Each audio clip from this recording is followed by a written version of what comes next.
All right. Hello, everyone, and welcome to our Team Dean's List webinar. My name is Erin Fadden. I'm a project manager with First Tech Challenge.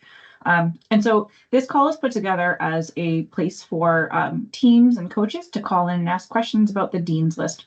You can ask questions about eligibility, how to nominate, lots of things. So this isn't a formal training. This is just a Q&A. So this is really us giving our time to you to answer any questions that you might have. So there's a couple ways you can ask questions. There's a Q&A at the top of your screen. You can click on that and that'll open a bar on the right-hand side where you can type in your question. The other option is you can raise your hand. So there's a raise hand button also on the top of your screen. Just raise your hand, I will unmute you, and then you'll just need to unmute yourself to ask your question out loud. So before we get rolling, Jill, if you want to go ahead and introduce yourself. Yeah, thank you, Erin. So I'm Jill Wilker out of Northern California. I'm the program delivery partner here for First Lego League and First Tech Challenge. I'm also one of the global judge advisors for FTC, and why I'm on this call is I'm also part of the committee that decides the Dean's List winners, and I'm a very pro Dean's List, so I want to encourage everyone and ways and answer questions. So that's why I'm here, is to be able to support you getting the best nomination that you can for your students, because they're awesome. But thanks for being here. Yep, great. I feel like we already have one question out of the gate, so I'm surprised their hand isn't raised. But again, so please feel free to raise your hand. You'll be able to ask your question out loud to the group and we'll answer you, or you can type it in the Q&A. But yeah, I don't want to put them on the spot, but.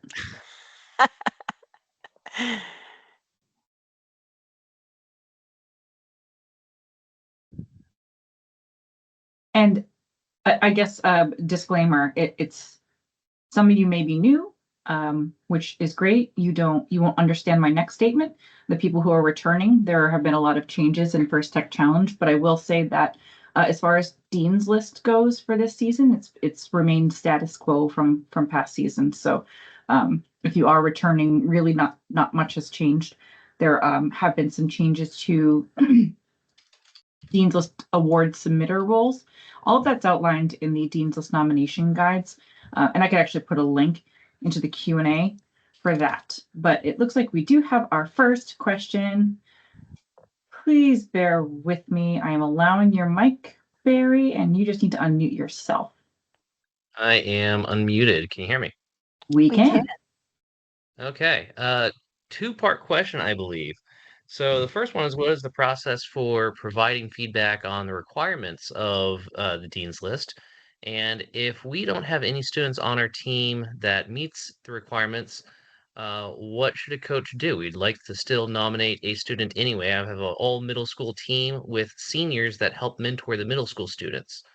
Obviously, none of those students meet the requirements. So how do I would like to recognize the seniors that are helping the team and becoming new mentors. Yeah, that's so to give feedback, there's an email address called FTC Dean's List.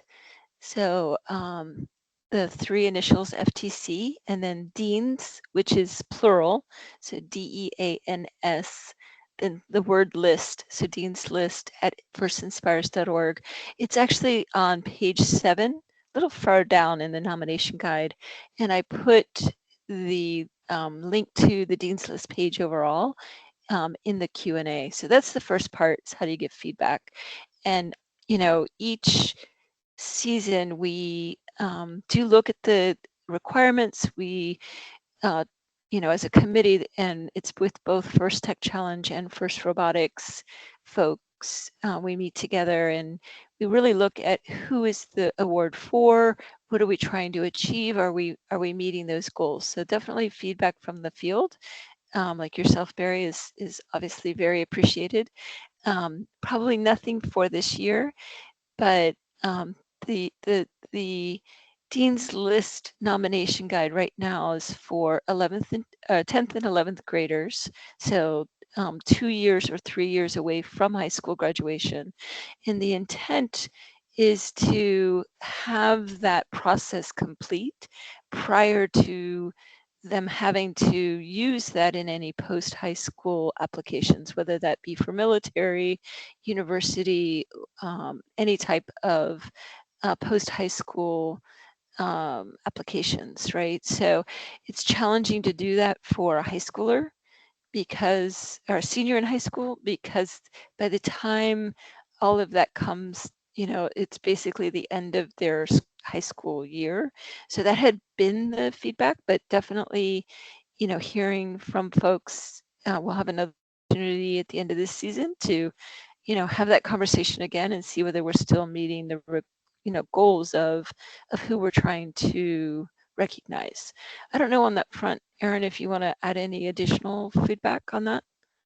I don't think so. And I guess maybe my question back to you, Jill, could be, are there ways that you celebrated those students in your region that isn't Dean's List? I don't think Dean's List is necessarily the catch-all for recognition for students who are doing great things.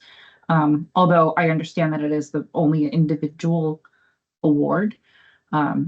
So I do still think those could be things that could be recognized as part of judging and put into those sorts of presentations. So I don't know if you had any other additional feedback from your judge advisor hat.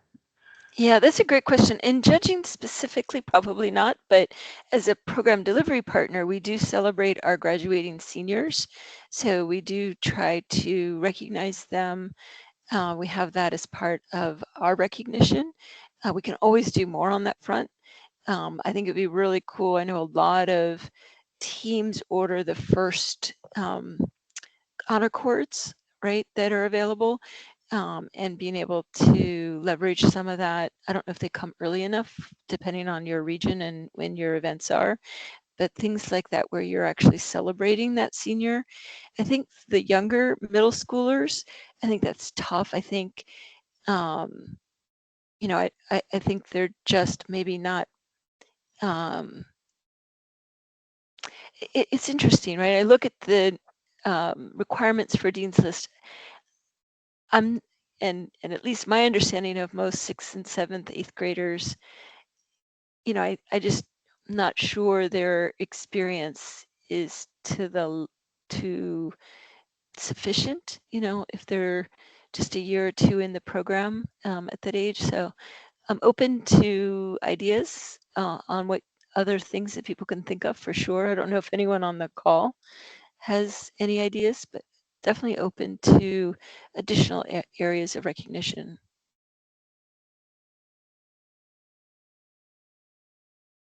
I don't know if that's a satisfactory answer, Barry. Sorry. That's curious. No, I understand. Curious what the state of Michigan does, because if I'm correct, is the state of Michigan They don't 100%? have Dean's List. Got it. Yeah, because it's middle school only.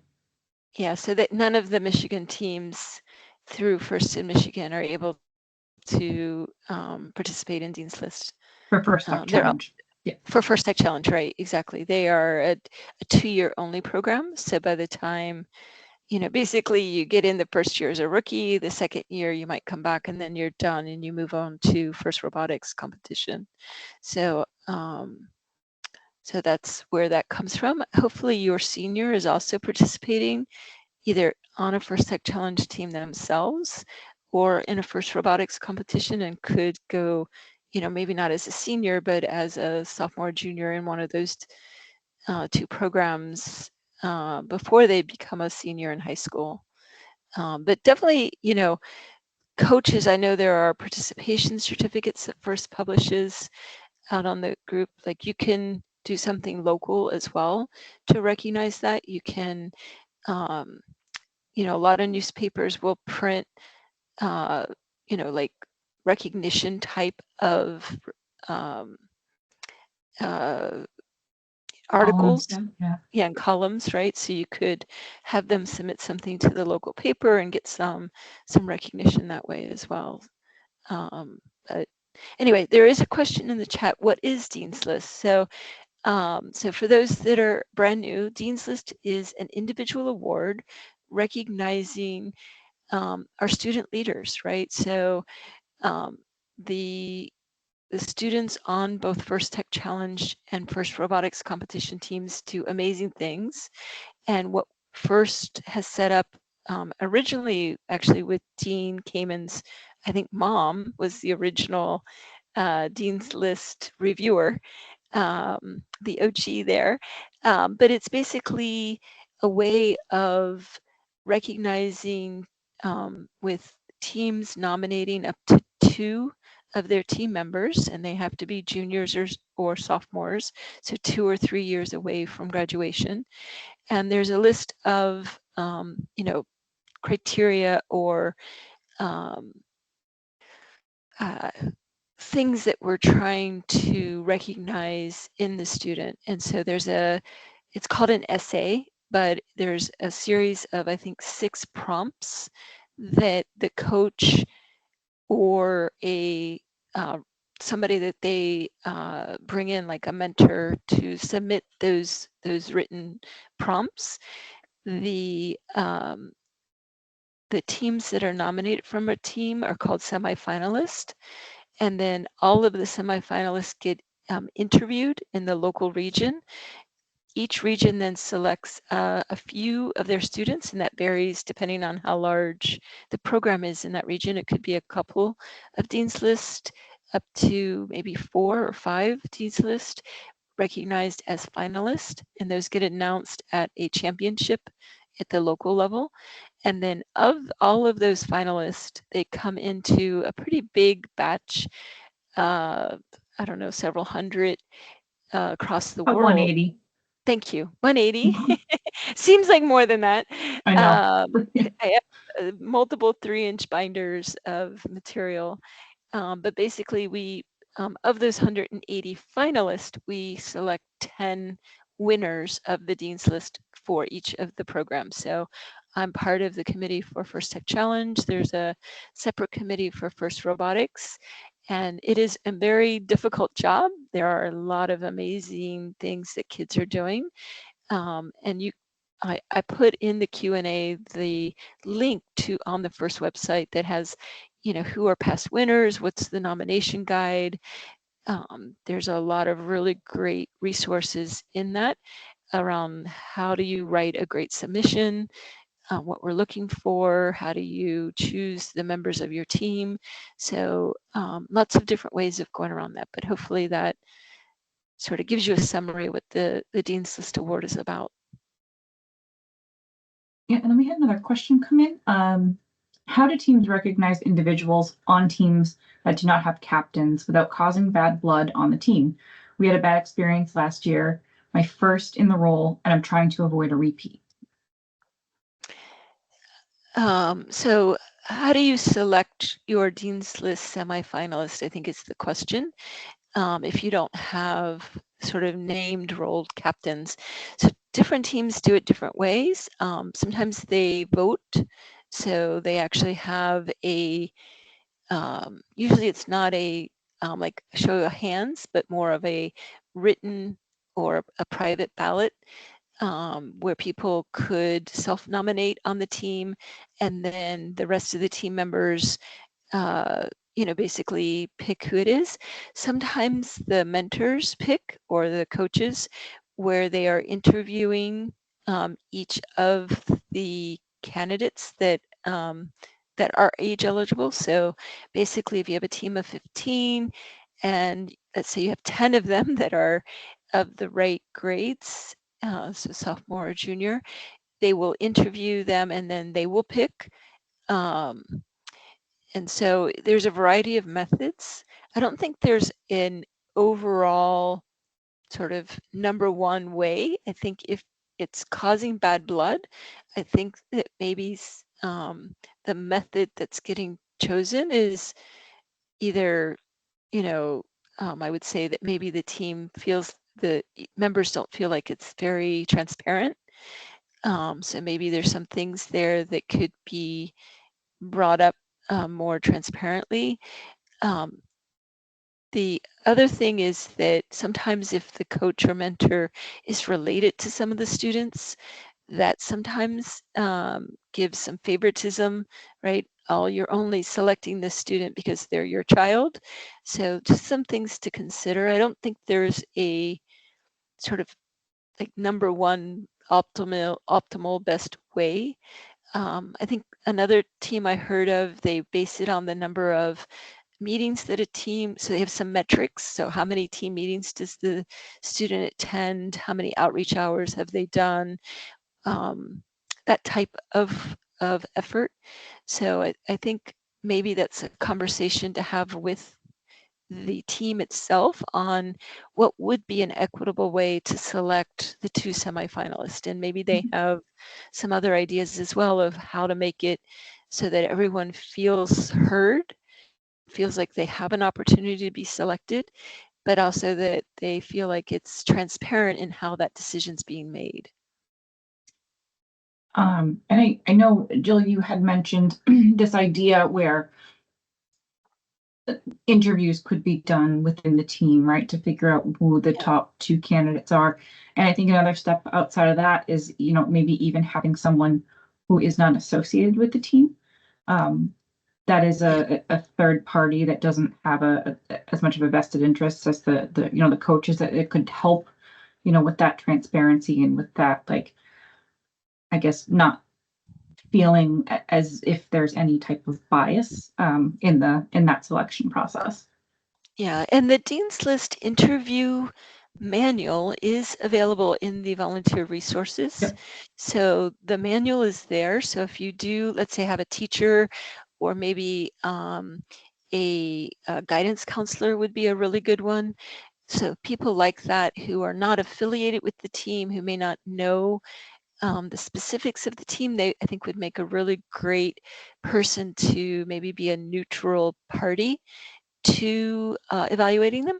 And I mean, basically you can pull up the interviewer guide and have them, go through that and, ask the questions of the kids and look at the criteria and then, basically fill out kind of a feedback form and make that call, right? Mhm. So that's another, I think, way to do it for sure. And yeah, I would, if you're going to go the interview route, it may make sense to have a neutral third party if there's a feeling of sort of bias or bad blood that's causing the team to, not really come together well from a teamwork perspective, right? That definitely is something you don't want to propagate. So this next question is interesting. Do teams consider longevity on the team? I read the guidelines as we should consider current season only, but should long-term commitment count as well, since we have to nominate students halfway through the season? I personally love to see our long-term first students because I feel like, particularly if they had been in first for more than just a season or two, right? So if they started in high school and they're a rookie or a second year, there's not a whole lot of, when you look at the criteria of demonstrated commitment to the core values, effectiveness of increasing awareness, right? There is a criteria that says demonstrates a passion for a long-term commitment to first. So you certainly can look at the criteria like that and say, hey, we're going to choose kids that have been part of a first team as one of those criteria that we use. It's definitely something that that is a good, generally a good thing. That personally I see students that have been in first longer to embody more of the core values than those that have been there less. It's not 100%. So I'm sure we've had winners every year that aren't, 8 or 9 years in first, but I don't know what the statistics are, but I would imagine the majority have been involved with first for longer than just FTC. I think that also maybe there's a little confusion between what judges consider at an event and that's current season versus Dean's List, which is a little bit different. And I don't think that longevity necessarily is a top criteria for Dean's List, but it definitely is something that, I think to Jill's point is that we see a little bit more well-roundedness. But as far as the Dean's List nominations, we see, they've come all the way up from, I always say First Lego League Junior. I still can't get that out of my head. I Yes, can't fix it in my no, brain. I know. Yeah, First Lego League Explore for those. Yeah.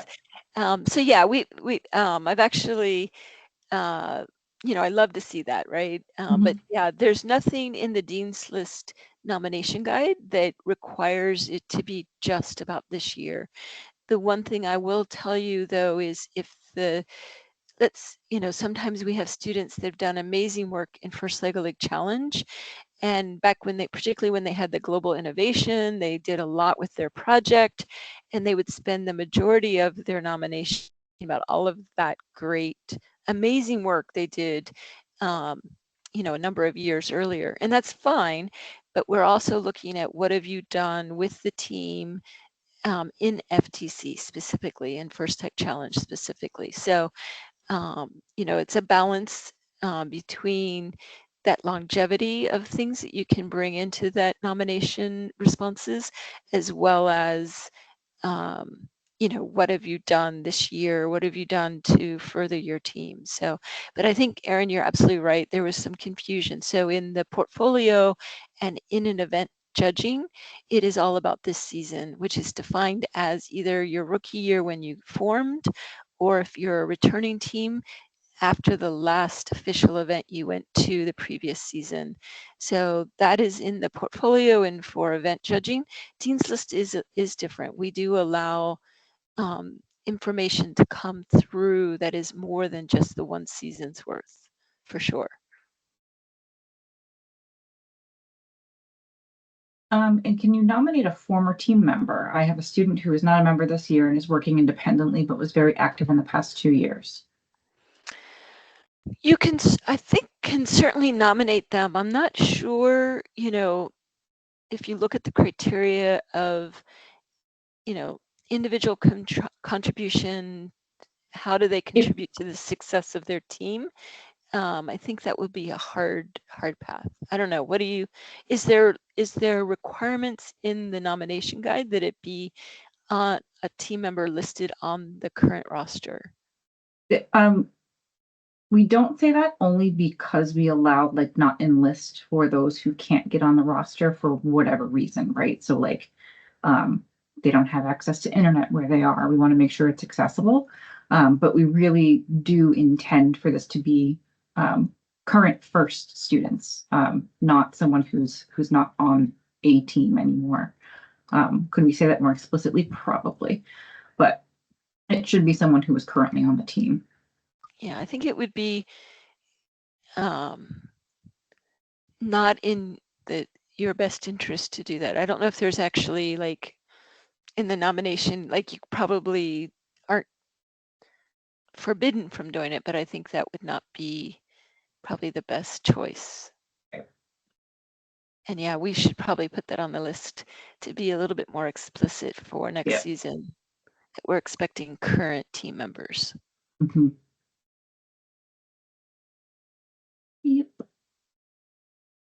Oh, and someone asked, and I just answered in a comment. So they asked where we can access the previous recordings for Dean's List, team gameplay, and rookie webinars. So underneath that comment, I posted the link to YouTube. So these are all posted on YouTube. So if you ever do miss a call, you can find it there. And there's a question around, how do I find the date in my region? So I will warn you now that we're getting a trickle in right now of the Dean's List events. So PDPs in each region submit that Dean's List event to us as part of their regularly scheduled season events. Got it. So there's a couple places that you can actually find that information. So actually, and I think today I put out another push to get that information from our PDP so that you know what to apply for. Sorry, bear with me one sec. Yeah, I'm literally searching. So First has a event under the community tab. There's an event and teams in my area, and I'm trying to like just search for Dean's List, and I get nothing. So I'm sure we have at least one or two in there, but I can't seem to get it pulled up. So I don't know if they're called. Oh yeah, if I just do a list instead of the word Dean, for some reason the word Dean doesn't come up. So we have, looks like 33 Dean's List.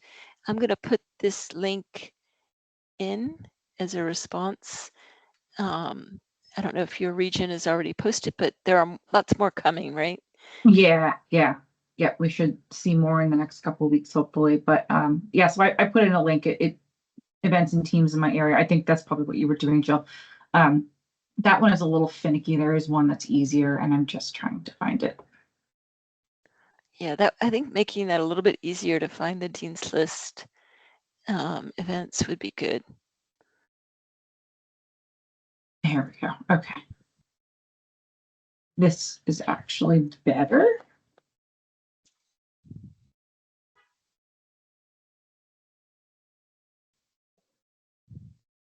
But this goes by week. That's a little bit easier. That second link, that's FTC events, First Inspires. So you can actually search events right at the top and click all regions, and you can select your region there. If you don't see it, more than likely we don't have it yet. Yeah, so that probably means it's not in December. Yeah. Because the deadline to submit those would Friday. be November. Yeah, it would be November 15th. So it's probably not December. It may be January or February. Most regions in the United States, I think, are opting for February. So like Northern California's would be in February. And so that deadline to submit the nomination would be January 15th. So it's the month before the event on the 15th of that month. So if your event is in February, the deadline to submit is East Coast time, which is always tough for us on the West Coast. But East Coast time, there's a deadline. I think it's midnight East Coast time. So 11:59 p.m. Eastern. Yep. Yeah. So 8:59 p.m. Pacific. For those of us on the left coast. I feel sorry for Hawaii and parts of Alaska because they have an even earlier deadline, but it's the 15th of the previous month. So if your event is anytime in February, that deadline would be January 15th by that time. So not recommended, obviously, to submit on the very last day. No, and I would still keep an eye out too, because sometimes they are submitted. If it's a January date, then your deadline would be December 15th. That's right. So I wouldn't bank on January 15th in your head. Oh yes, yeah, thank you. Yeah. Yep. So make sure. I think that second link would be better for you to check back. But I actually have it on my agenda for Monday to be like, I don't have events for you. Yeah, so what is a Dean's List? Yeah, so the next question, which is really a great one. Yes. Yes. What is a Dean's List event? So most of us have now gone to what we would think of as a remote judging experience. So it's not judging per se, but basically every single semifinalist in a region, and again, that's up to one or two per team, that meet that sophomore, junior, and high school requirement. So every semifinalist actually gets an interview with 2 or 3 interviewers. And so there's a set of questions they'll ask. Much of it is around, clarifying anything in the nomination essays, but also trying to map how well that candidate meets the criteria for the award. And so that basically is all that happens at a Dean's List event. As I said, most of us gone to remote. That seems to be working really well. I know in NorCal, we used to do it in person. I really miss the in-person, to be quite honest. But we are moving to, everyone remote at this point. There could be one or more dates that occurs. So looking at the list, for example, there are several areas that have multiple Dean's List because they probably have more than a handful of nominations, semifinalists that they have to go through, but every single one of them gets an interview. And so what will happen is a student will hear from their partner, their local program delivery partner. Once they've got the nomination in, that list gets handed to us as the partners. We are, schedule that. So depending on your local region, that may be, hey, here's a list of opportunities that we have events, slot yourself in there, or the partner may do that. So like in my region, we actually ask each student to give us what window time are they available in the morning or the afternoon, and then we slot them in for an interview. I think that's a 10-minute interview. Is that right, Erin? 6 to 10 minutes. Yep. Yeah. It goes really fast, but basically it's the opportunity for the student to really shine, to really talk about their passion, looking at the criteria, right? How do they map what they've been doing into making themselves look like a really strong individual candidate. And that's probably one of the hardest things for most of our team members. They're so used to talking about the team and the we that they forget to talk about the I. What have I done? And so definitely things you can help them practice on is feeling comfortable, really saying, yes, I did that. And yes, those are things that I planned or I organized.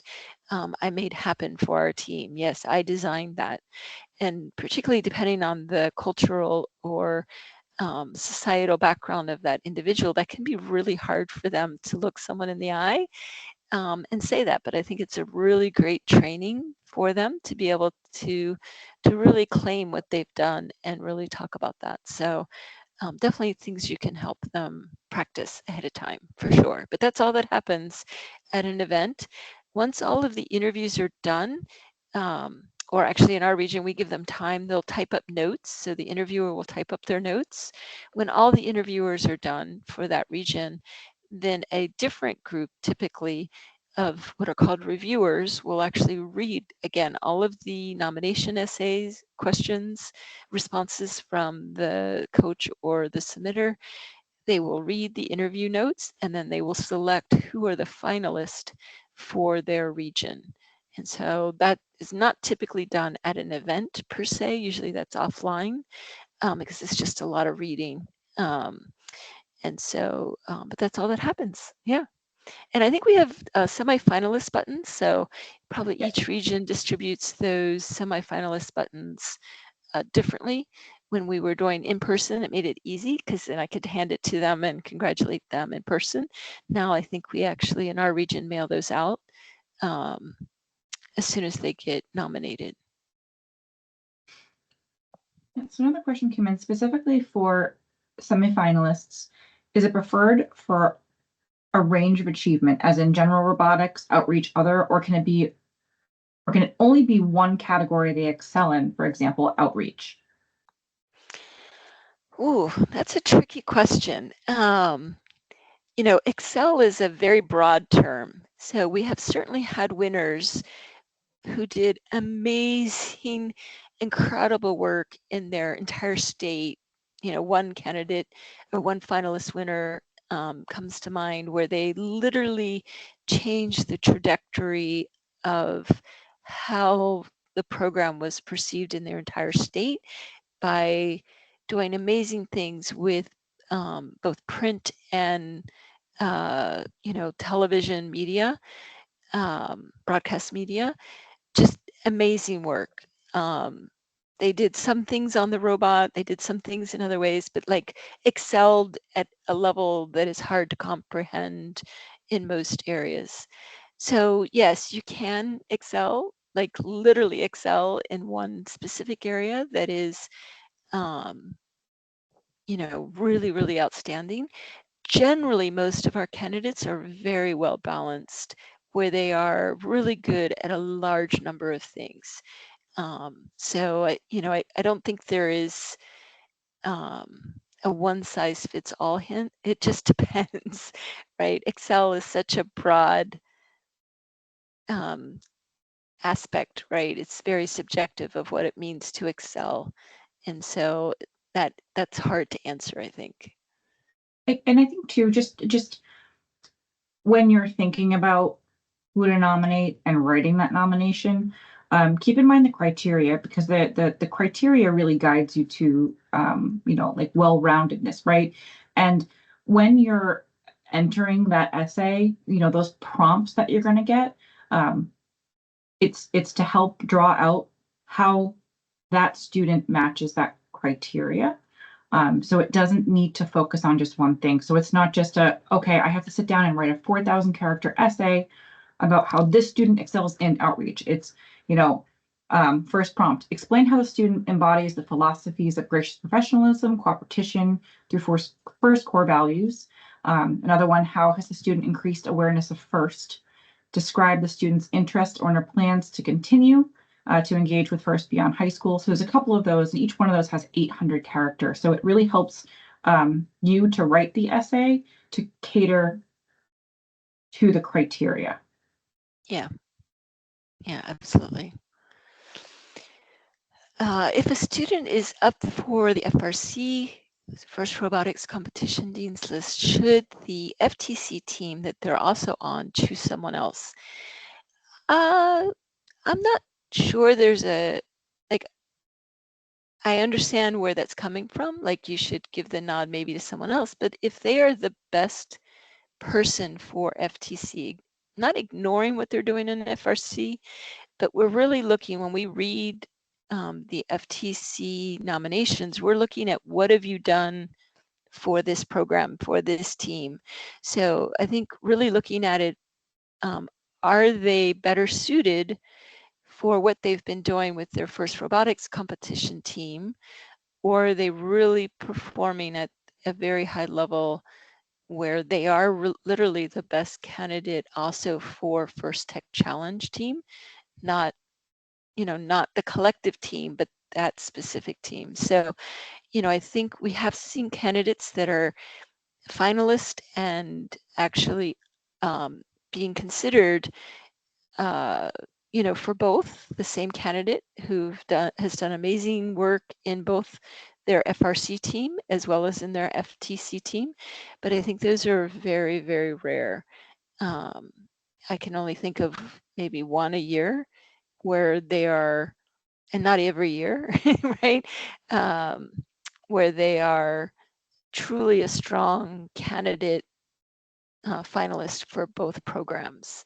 Typically, a student is really strong in one or the other and not in both. But it does happen, and we have had that. And they will only win in one or the other. Let me just say it that way. So we talk through that, right? So if we've put them on our winner list and FRC puts it on their winner list, we actually talk about it as to where we think is the better fit, despite them both being amazing. Both of our programs believe they're like really truly amazing individuals. We will actually talk through where that winner would get allocated to, because we only have 10 spots for each of our programs. So we definitely, but those are very, very rare situations. Typically a student is probably stronger in one or the other. It's a rare student that does both, but it does happen.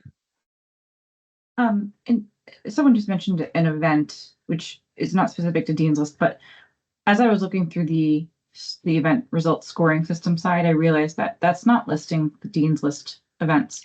So I just reshared the Find an Event that's from the first website that you will find Dean's List events. So I'm taking that back. The most current Find an Event is what you want to use to find your Dean's List events. And if you're not seeing events, more than likely, Someone had asked about a regional championship. We just probably don't have it yet.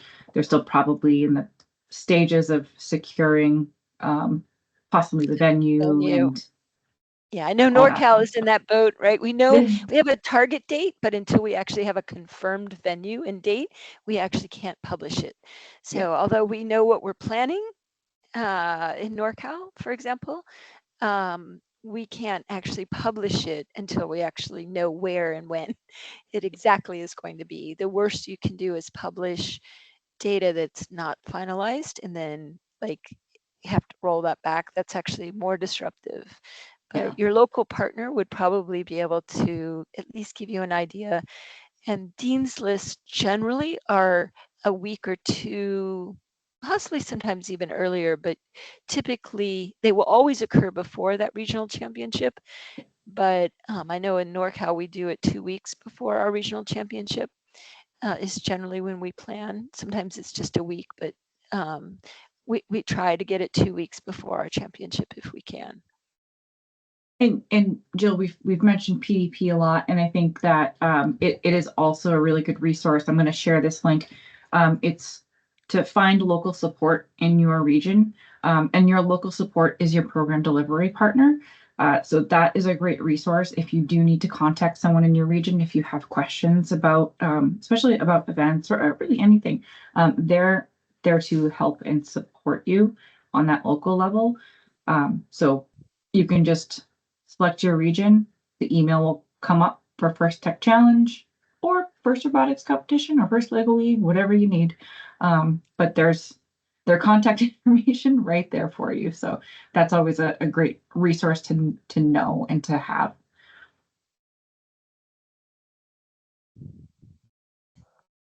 I am excited about all the people being on today, so that's really awesome. Too. So it's great to see. I love reading the nominations. It's amazing the impacts that students are having.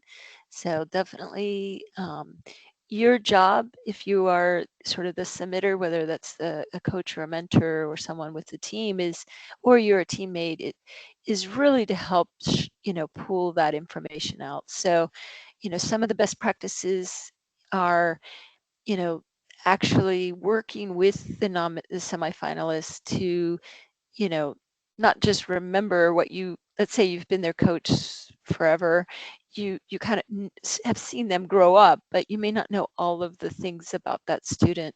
They may have a lot of other aspects of their life that you're not familiar with. We've had, Dean's Lists that are national debate champions. We've had people who are, amazing athletes, amazing musicians, amazing, have really incredible hobbies.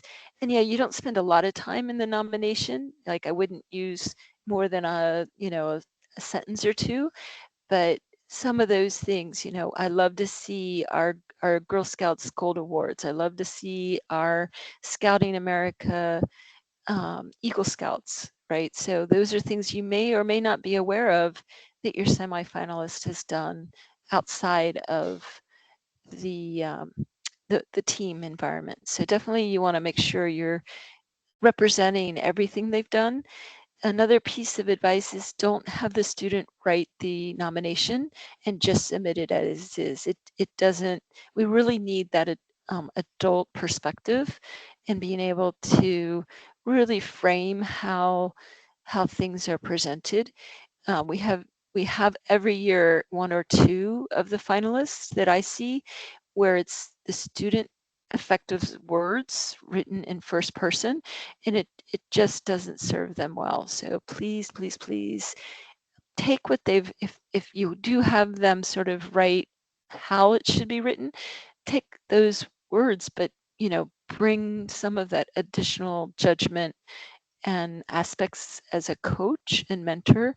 So it's not just their words that are getting written, because it just doesn't come across well, unfortunately. And they tend not to, I'll say, brag about themselves or being able to put it into perspective, right? They only have their understanding. They may not understand how important or impactful that they've been. So that's the perspective that you can provide.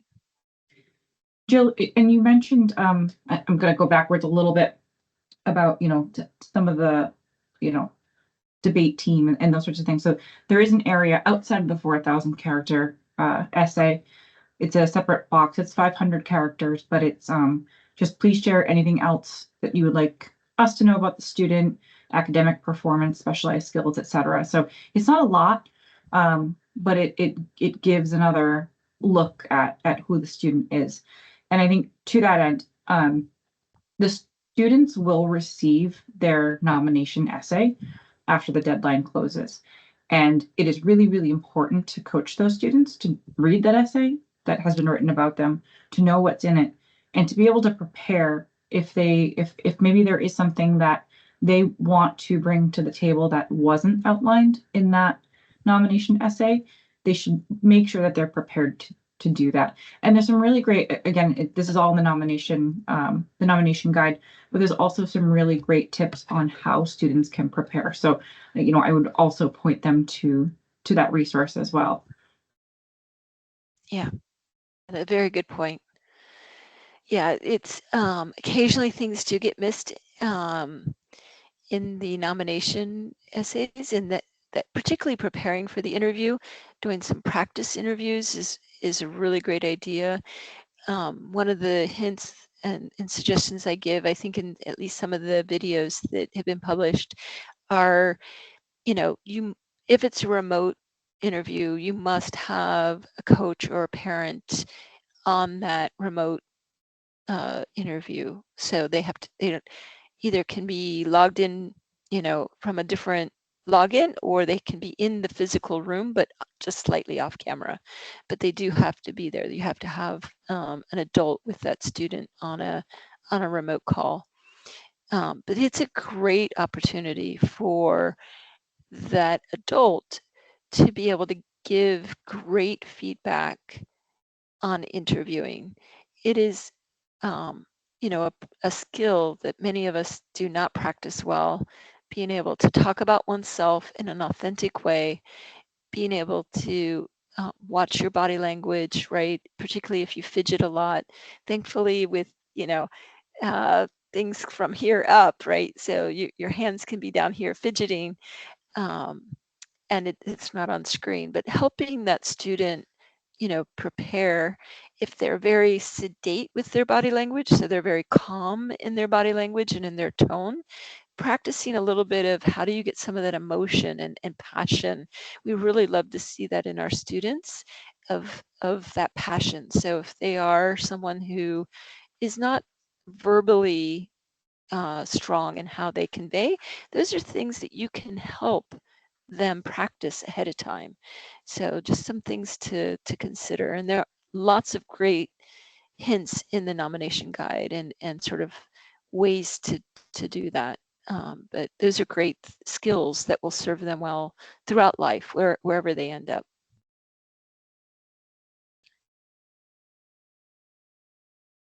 We haven't had any new questions in a while.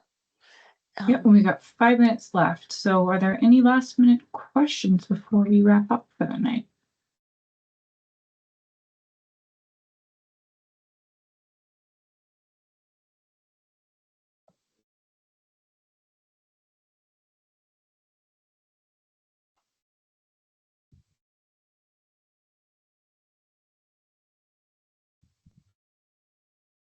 You're very welcome.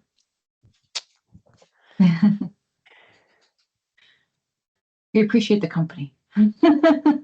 Yes, it goes by much faster when we actually have great questions.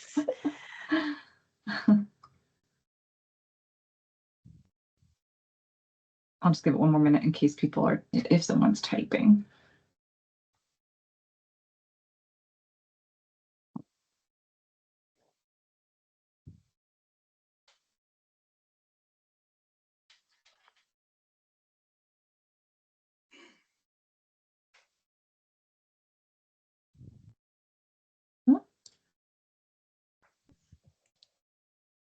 You're very welcome.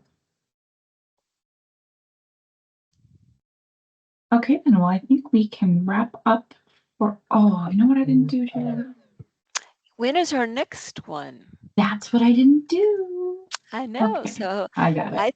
I was gonna say, I think it's December 11th. I think you are correct. It is December 11th. I will just really quickly throw, this is the list of all of the team webinars that we host. So feel free to grab that link. So yes, it will be December 11th, same time, so 9 to 9:55 p.m. And all the registration Eastern. links are there. Eastern. Eastern. Yes. Eastern time. I've gotten so good at that because of you. And of course, I do that in front of you. So yeah, so please feel free to hop on and join. And again, if you can't make it, we do have a playlist on YouTube. So feel free to check that out afterwards. But if you have any more questions, we're here to help. So that's why we do this. Yep. Awesome. Well, Absolutely. thank you, Jill, for all your help. You're amazing. Thank you, everyone, for joining. And I hope you have a fantastic season. Good night, everyone. Good night. Bye.